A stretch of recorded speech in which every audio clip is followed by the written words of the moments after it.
लेकिन एक बात बता दीजिए कि आप ये सब कर रहे थे, ये तो सिक्योरिटी की बात हुई, लेकिन वहाँ से बहुत कॉल्स दिए जाते थे कि यहाँ जाके घेराव करो, वहाँ जाके ये करो। हाँ, तो कैसे जाते थे लोग? वहीं के लोग जाते थे या जो ये दूसरे लोग थे कि ये आपकी टीम के लोग थे? जो अन्ना ने आवाम किया कि एमपी हमको उनसे जाके वार्ता करनी चाहिए। पहली बार ऐसा देखने को मिला आंदोलन में कि हम लोग अगर किसी एमपी को घेरने जाते थे तो वहाँ पे ऑलरेडी और भी लोग रहते थे कि हम बेसिकली हमारी टीम थी 5 से 10 लोगों की, और जो लोग अनशन भी करते थे वो भी घेरने के लिए जनता को जाते, वहाँ एमपीज़ को घेरने के लिए जाते थे। और हमसे पहले वहाँ उससे ज़्यादा पुलिस वहाँ हुआ करती थी। अब हमें ये देखना कि हमें जाना कहाँ से है। सब जगह बैरिकेटर लगा दिया जाता था, पुलिस की फोर्स खड़ी हो जाती थी, और ये देखा कि जितना बड़ा नेता उतनी ज़्यादा पुलिस। अब उसके बीच में आपको कैसे जाना है, ये थोड़ा जद्दोजहद करने को मिलता था। पर बड़ा अच्छा लगा कि किसी से लड़ाई झगड़ा नहीं हुआ पुलिस वालों से। पुलिस ने भी बहुत सपोर्ट किया अंदर से, और हम लोग जब जाते थे तो पुलिस ह्यूमन चेन बना के खड़े हो जाते थे, तो उनके पाँव के नीचे से निकल जाते थे, उनको पता ही नहीं चला कौन निकल। सिर्फ आप निकलेगी पाँव के नीचे से? नहीं, और भी लोग थे, और भी थे वहाँ। उनको ये आइडिया नहीं था कि इस आंदोलन में लड़कियाँ कितनी हैं, लेडीज़ कितनी है, तो वो लेडीज़ पुलिस को कम इन्वॉल्व करते थे। तो जब देखा कि अभी फटाफट से जेंट्स लोग हैं, तो बस चाहे हाथ में से कूद जाओ, चाहे कहीं से भी कूद जाओ, बस पहुँचो और गेट के पास बैठ जाओ। गेट के पास पहुंचना बहुत मुश्किल था, तो हम लोग वहाँ बैठ के 15-20 लड़कियाँ और भी पीछे से आ रही होती थी, और हम लोग सीधे जाके पहले बैठ जाते थे। सबसे पहले ऐसे करके पकड़ के बैठ जाते थे कि कोई इनको छुड़ाए ना। तो वहाँ पहले जो कम लेडी पुलिस होती थी, बस हम वो कहते थे क्या क्या कहने आए हो। हमारा कोई वहाँ पे मेमोरेंडम नहीं था कि हमको ये चीज़ देना है, हम ये चीज़ मांगने हैं। हम सिर्फ उनको ये कहते थे कि ये रोज़ है और उनको भगवान सद्बुद्धि दे, ये रोज़ इसलिए देने आए हैं। तो हमें बस एक दूसरे को पकड़ के बैठ जाते थे। पुलिस आती थी, फोर्स आती थी, और हमसे पहले डीटीसी की बस लग जाती थी हमें उठाने के लिए कि इनको उठा के बस इसमें भरो। तो हम लोग एक दूसरे को पकड़ के बहुत सारे उठा के, फिर लेडीज़ पुलिस आती थी, प्लीज़ उठ जाओ, प्लीज़ उठ जाओ। बड़ा अच्छा ये कि इस आंदोलन में जो नारे आंदोलन की जान रहते हैं, वो नारे कैसे किसके लिए लगने चाहिए, ये जनता बहुत स्पष्ट थी कि ये अंदर की बात है, पुलिस हमारे साथ है, देश का युवा यहाँ है, और राहुल गांधी जी कहाँ हैं। इस तरह से मतलब कि देश की बेटी कैसी हो, किरण बेदी जैसी हो। तो ये आंदोलन को कोई पढ़ाने नहीं आ रहा था कि तुमको यही बोलना है, तुमको यही बोलना है। पहली बात, हमारा कोई लीडर नहीं था, जैसे हम बड़े बड़े कि हमारे को कोई मार्गदर्शन करने वाला होना चाहिए। ये बड़ा क्लियर था कि वहाँ जाके हमें लड़ाई नहीं करना, झगड़ा नहीं करना, प्यार से, पर हम प्यार से बस में उठ के नहीं जाएंगे। तो पुलिस आपके साथ थी या नहीं? पुलिस थी, पर हमको खींच के, और ऐसे आप लोगों को देखे कई बार जगह नेल्स वगैरह लगे हुए हैं। जहाँ आप जा रहे थे आपके साथ पुलिस होती थी? बहुत होती थी। आंदोलन में पुलिस आपके साथ थी? हाँ, मतलब कि पुलिस का बहुत स्ट्रांगली था कि पुलिस के लाठी और बंदूक हमने नहीं देखा। और पुलिस की जो बोली थी, अधिकतर लोग लैंग्वेज से उनका डरते हैं, वो उनका लैंग्वेज ये गाली, ये क्या लाठी गोली से नहीं डरते, उनकी बोली से डरते हैं हम लोग। तो जो बोली थी वो इतनी प्यारी थी, इतनी अच्छी थी। मेरे को हर कहीं जाके एक डीसीपी अंकल थे, वो बोलते थे, ए चुटकी अगला प्लान बताना, कहाँ जा रहे तुम? तो किसी को बोला तुम इसको उठा लो तो समझो इसके नेता उठ गए।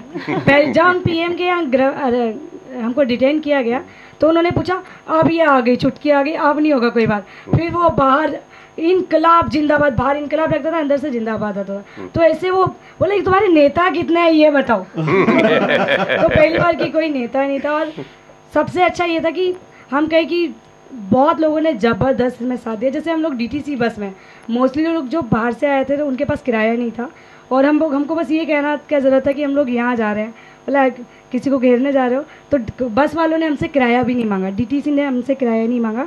इवन जब हम थाने के अंदर अरेस्ट होते थे, जब बंद होके बैठ जाते थे, तो वहाँ पे अगर कूड़ा है तो कूड़ा उठा के बाहर फेंकने चले जाते थे। किसी का नल लीक कर रहा है, पानी लीक कर रहा है, तो उसको ठीक कर दिया। आप कितने बार अरेस्ट हुए? मैं 11 बार। कितने दिनों में? 8 दिनों में। 8 दिनों में 11 बार। और कौन था? हमारे साथ परवीन था। एंड बाद में ये लोग भी ज्वाइन कर लिए थे, ऋषि वगैरह सब बोर हो गए थे अपने काम से, बोले हमको भी तो परवीन हमारे साथ था। तो हम लोग ये अरेस्ट होने आते थे, हम लोग थोड़ा सा इनसे अलग ओपिनियन रखते थे, क्योंकि लड़के हैं तो थोड़ा मजबूती से हम अपना रखना चाहते थे। तो ये रघुपति राघव, राजाराम या फिर गुलाब के फूल, थोड़ा हमारी सहमति इतनी तक नहीं थी। हम चाहते थे कि थोड़ा इनकलाबी आवाज़ और बुलंदी के साथ वहाँ पे रखी जाए, चाहे वो पी चिदम्बरम हो, राहुल गांधी, या फिर कोई हमारे माननीय प्रधानमंत्री मनमोहन सिंह जी। तो वहाँ पे हमने अपनी आवाज़ को बुलंदी के साथ रखी और हम लोग काफ़ी कोशिश करते थे कि अंदर तक घुस जाए थोड़ा। पुलिस से उसमें पुलिस हमारा बहुत सपोर्ट की थी, काफ़ी सपोर्ट किया, लेकिन उसमें हो भी जाता था हल्का फुल्का। तो वो मतलब ज़्यादती नहीं कह जाएगी पुलिस की, उनका भी एक रोल था वहाँ पे, सुरक्षा व्यवस्था है, उनकी नौकरी है। लेकिन हम लोगों ने यही किया कि मतलब कोशिश करते थे कि हम ज़्यादा से ज़्यादा अंदर तक कोशिश करें, ताकि जनता के अंदर एक डर है कि गृह मंत्री, प्रधानमंत्री है ना, राहुल गांधी जैसे युवराज है हमारे देश, तो इनसे दूर, मतलब एक वीआईपीज़म चल रहा है जो है, बहुत बड़ा वीआईपीज़म, नाम सुन के ही लोग गैप बना लेते हैं। चाहते हैं कि ये गैप खत्म हो जाए, और उस तरीके से ही हम आंदोलन को आगे ले जाने की कोशिश करते थे कि लोगों को ये भय ना हो कि एक आम आदमी घुस रहा है, मतलब सारे के सारे मतलब युवा हैं देश के, जनता, आम जनता है, वो तुम्हारे गृह मंत्री जी आपके पास में रहना चाहती है, आप एकदम गैप मत बना के चलो, ठीक है ना। मतलब हो कौन आप, जनता के प्रतिनिधि हो, और जनता से काफ़ी आपका एक दूरी बना हुआ है। तो उस दूरी को कम करने के लिए हमने काफ़ी ताकत लगाई, और यही हम आगे भी कोशिश करेंगे इस इनकलाब में कि हम कोशिश करेंगे इनकलाब तक ले जाने की जब तक सांस रहेगी, और कोशिश है और पहुँचेंगे। इसमें एक चीज़ मैं ये ऐड करना चाहता हूँ कि सबसे बड़ी जो अच्छी बात इसमें सारे आंदोलन के बीच में एक रही है, वो अन्ना जी के आप प्रभाव कहिए, अन्ना जी का जो उस समय जो अनशन चल रहा था, अहिंसक आंदोलन, देश में 12 दिन तक एक आंदोलन चलता है, और देश भर में, न सिर्फ दिल्ली में, देश भर में कहीं से भी हिंसा की कोई खबर नहीं आती है।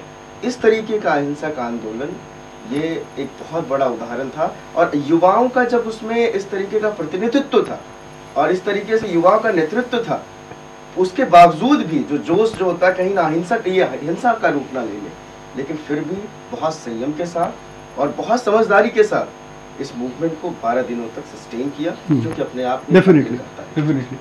दूसरी एक बात हमने सुना है कि वहाँ सब लोग जो आते थे रामलीला मैदान पे, उनके पूरा खाने का इंतजाम किया था, वो कैसे करते थे आप? हम इस तरह से पूरा पार्टिसिपेटिंग डेमोक्रेसी का जो एक बिल्कुल लाइव एग्जांपल रामलीला मैदान से हम देख सकते थे। वहाँ पे किसी को कहा नहीं जाता था कि आप खाने का इंतजाम करो, पर खाना कभी खूटता भी नहीं था। हमें नहीं मालूम था कि पहले दिन और आखिरी दिन और बीच में किस दिन कितने व्यक्ति रहेंगे, पर कभी भी कोई भी, चाहे वो बाहर का भी आदमी आता था, चाहे सिर्फ भोजन लेने के लिए भी आता था, एक भी वॉलंटियर या एक भी अटेंडर वहाँ पे बिना खाना खाए नहीं गया। पानी के लिए भी ऐसा होता था कि लोग आपस में एक दूसरे से कोऑर्डिनेट करके पानी ले आते थे, हमारे को सिर्फ गाड़ी एंट्री करानी होती थी, खाना एंट्री कराना होता था, ले जाते थे। और साथ में 3-4 लोग थे ऐसे जिन्होंने अपने स्टॉल लगा दिए। एक अन्ना की रसोई का बहुत अच्छा एग्जांपल है, वहाँ पे एक रसोई थी जिन्होंने नाम अपना रख दिया अन्ना की रसोई। उन्होंने 12 दिन तक डेली करीब 55 से 60 हज़ार लोगों को डेली फीड किया। उसमें उनकी रसोई सुबह 5:30 बजे से आलू छिलना। ये आपके फंड से आई और ये नहीं, ये उन्हीं की तरफ से, ये पूरा का पूरा उन्हीं की तरफ से एक लोगों के लिए फ्री भोजन की तरफ से होता था, उसमें किसी से कोई पैसा नहीं लिया जाता था। बाहर से भी कई लोग आके खाना लाते थे अपने घरों से। एक मुझे याद है छत्रसाल स्टेडियम में भी ऐसा हुआ था, जहाँ पे लोगों को डिटेन किया गया था मूवमेंट से पहले। वहाँ पे भी एक केले वाला था जिसको एक गणमान्य व्यक्ति ने बोला कि अंदर लोगों को खाना पहुँचाना है। पुलिस ने एक शाम को खाना थोड़ा कम कर दी थी खुराक, और उस समय बहुत क्योंकि अन्ना उस समय अरेस्ट थे तो बहुत रोष में थे पूरा हिंदुस्तान। वहाँ पे केले वाले ने बोला कि मैं अपनी पूरी केले की रेडी अंदर इन सबको खिलाऊंगा। अच्छा। वो एक एग्जांपल है जो बिल्कुल हम लोगों को देखने जैसा। ये कुल मिला के पार्टिसिपेटिंग डेमोक्रेसी की जो हम वकालत करते हैं इस मूवमेंट के द्वारा, वो उसका एक लाइव एग्जांपल था। और वहाँ पे खाना वगैरह हर चीज़ लोग अपने आप सफाई करते थे, पूरा ग्राउंड इस तरह से मैनेज होता था। पैसों का इंतजाम कैसा कुछ हुआ? पैसा एक ये दिया जा रहा था कि मूवमेंट में, हर मूवमेंट में पैसे की कमी ज़रूरत होती है, लेकिन पैसा महत्वपूर्ण इसलिए है कि जितना की ज़रूरत है। तो हमने जब भी पैसा इकट्ठा किया मूवमेंट के लिए, वो दान के थ्रू, कि आप जो है, हम एक तरीके से झोली फैला रहे हैं आपके सामने, मूवमेंट देश का मूवमेंट है, तो आप इसमें अपना सहयोग प्रदान करें। रामलीला मैदान में शुरुआत में जब हमने काउंटर ओपन किया, डब्बा रखा वहाँ पे, लोगों ने इस तरीके से दिल खोल कर दान किया कि हमें लगा है कुछ देर बाद कि ये हमारे पास पर्याप्त पैसा आ गया। तकरीबन उस समय 50 लाख के आसपास जो है वो इकट्ठा हो गया। तो बहुत कम दिनों में, मेरे ख्याल से 3-4 दिनों की जो कलेक्शन थी वो 50 लाख रुपए के आसपास थी।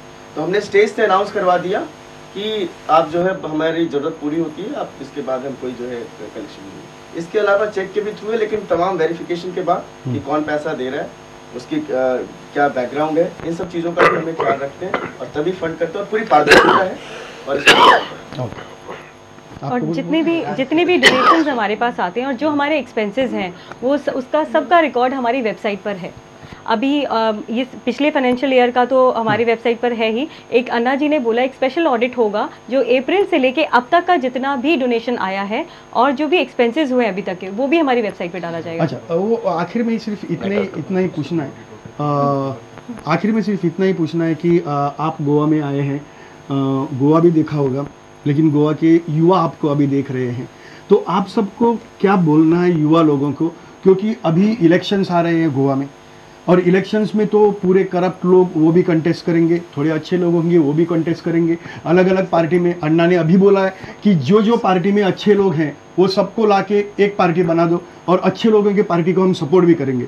आप क्या बोलना चाहते हैं सब युवा लोगों को गोवा के? क्योंकि युवा के लोग अभी युवा लोग वोटिंग करने जा रहे हैं 6 महीने में। हम गोवा के युवा से यही अपील करते हैं कि उनको भी ये देश हमारा है, हम देश से हैं और देश हमसे है। देश के हालात अगर ऐसे रहेंगे, करप्ट लोग अगर रूल करेंगे, करप्ट लोग अगर हमारी टैक्स पेयर्स मनी है वो करप्ट लोगों के घर में जाएगी, उनके पर्सनल अकाउंट्स में जाएगी, तो हम सबको फ़र्क पड़ता है। हम सबकी जेब कट रही है, हमें दिख नहीं रही लेकिन हम सबकी जेब कट रही है। तो उस चीज़ को उन्हें ध्यान रखना होगा और ऐसे लोगों को वोट दें जो कि करप्शन के अगेंस्ट जो स्ट्रॉन्ग लॉ बने उसके लिए वो सपोर्ट करें अपनी पार्लियामेंट में, अपनी असेंबली में। उन लोगों को वोट दें, अदरवाइज उन लोगों को वोट ना दें। बहुत से यहाँ के युवाओं से आह्वान है कि समय निकालें और जो भी यहाँ के जो एमपी हैं या फिर एमएलए हैं उनके पास जाएं और उनसे पूछें कि आने वाले चुनाव में क्या आप जन लोकपाल बिल का समर्थन करेंगे या नहीं करेंगे। अगर वो कहते हैं कि जी नहीं करेंगे या फिर कुछ भी उनसे लिखित आश्वासन लेना है तो लिखित आश्वासन लें और प्रेशराइज करें कि वो जन लोकपाल बिल का समर्थन करें। नहीं तो ये भी अनाउंस करें कि अगर आने वाले इलेक्शन में अगर आपने ऐसा नहीं किया तो हम आपको वोट नहीं करेंगे। गोवा के युवाओं से हम इसलिए ये अपील करना, एक विशेष अपील करना चाहते हैं इस इलेक्शन में कि वो जो आज के युवा है, जो पॉलिटिकल लोग हैं, उनको न देख के उनको याद करें जब भगत सिंह, राजगुरु, सुखदेव, आज़ाद, बिस्मिल, अशफाक, उन्होंने हमारे देश को कैसा चाहा था कि हमारा देश कैसा होना चाहिए। उनको याद करके वोट डालें कि ये लोग जिनको हम वोट डाल रहे हैं क्या वो हमारे सच्चे प्रतिनिधि हैं, क्या वो हमारे देश की या राज्य की खुशहाली चाहते हैं, विकास चाहते हैं या अपनी ही जेब भरना चाहते हैं। और मैं मानता हूँ इस मूवमेंट के बाद कि हमारे देश के युवा, उसमें गोवा भी है, तो गोवा के भी युवा इतने अवेयर तो कम से कम हो गए हैं कि हमें अब ये देखना है कि हमें ये करप्ट सिस्टम चाहिए या हमें खुद अवेयर होके आगे आना होगा और इन लोगों से सवाल जवाब करने होंगे। गोवा के युवाओं को आह्वान करते हुए आखिरी में यही जोड़ूंगा कि साथियों, इंकलाब की लड़ाई जो है बहुत आगे निकल चुकी है और हमें इसको जीतना होगा। अगर हम सारे युवा अगर इस बार इकट्ठे हो गए तो हम इस लड़ाई को लड़ेंगे और फिर लड़ने के बाद जीतेंगे। तो मैं यही कहूँगा, लड़ेंगे और जीतेंगे। हाँ, लढेंगे और जितेंगे इतल्याचेर आमी हांगा हे सोपयतात, पूण सोपयतना हे सगळे युवा ज्या युवकांनी एक नवो आवाज दिलो, नव्यो घोषणा दिल्यो, त्यो घोषणा घेऊनच आमी हांगा ही कार्यावळ सोपयतात। आप यहाँ आए और आपके विचार छोटे समय बहुत कम था, लेकिन फिर भी आपने बहुत कुछ बता दिया। और मुझे लगता है कि गोवा की जो अलग अभी इलेक्शन आ रही है, वो इलेक्शन में गोवा के युवा कुछ अजीब ऐसी दूसरी बात करेंगे जो आज तक नहीं हुआ था। एक ही विनती है आपके पास कि जाते जाते समय आप वही स्लोगन लगाएं जिस स्लोगन से हम ये प्रोग्राम खत्म करेंगे। मैं भी अन्ना, तू भी अन्ना, अब तो सारा देश है अन्ना। मैं भी अन्ना, तू भी अन्ना, अब तो सारा देश है अन्ना। और आखिर में इंकलाब जिंदाबाद, जिंदाबाद, जिंदाबाद, इंकलाब जिंदाबाद, जिंदाबाद, जिंदाबाद, भारत माता की जय। Radhatma, the house of quality furniture, the best in executive furniture. Ranges of sofa sets, designer collections with class and style. Showcases for your living room. A variety of dining table options. Imported bedroom sets of genuine quality. Radhatma, a symbol of trust and confidence. Duker Galaxy, Morod, Mapsa.